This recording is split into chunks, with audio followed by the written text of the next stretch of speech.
sunshines. My name is Ariel, and welcome back to Trending with Ariel. For those who are now joining us, welcome. This IG series focuses on weather, climate, and environment related events that are occurring globally. Now, for our first episode in this series, we focus on the Atlantic hurricane season of 2020.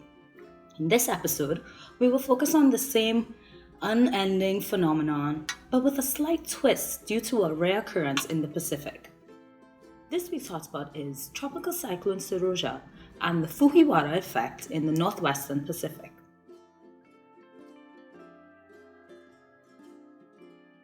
Tropical Cyclone Seroja formed over the Sabu Sea in eastern Indonesia on April 6, 2021, moving southwest towards Western Australia.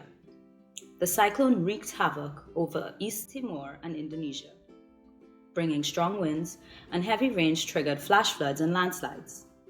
As of April 14th, it was reported that thousands of people have been displaced, with 229 deaths and many missing. It was expected to strengthen as it moved over the warmer waters on its passage towards Australia.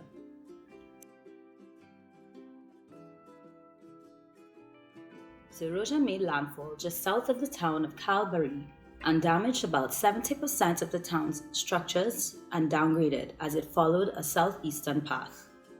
A rare weather occurrence was also said to have influenced its path and intensity. Tropical cyclones impact the northern coast of Australia every year. However, the south-central coast of Western Australia rarely sees tropical cyclones, especially not with the strength of Seroja. A rarely seen weather phenomenon known as the Fujiwhara Effect affected Seroja's initial forecasted path and increased its intensity.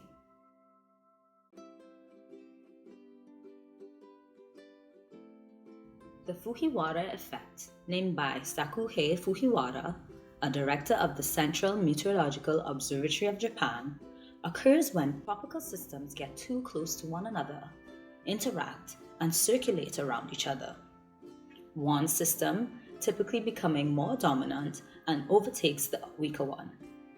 On rare occasions, the two systems can combine into one larger and intense system, as is this case, or they can each destroy each other.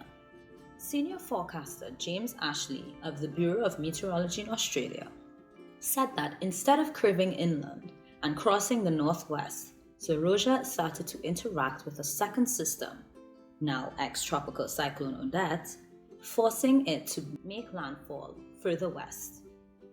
Odette orbited clockwise around Seroja for almost one whole rotation before it was absorbed by the dominant storm. This contributed to Seroja intensifying from Category 2 storm to a Category 3 before making landfall in Kalbarri.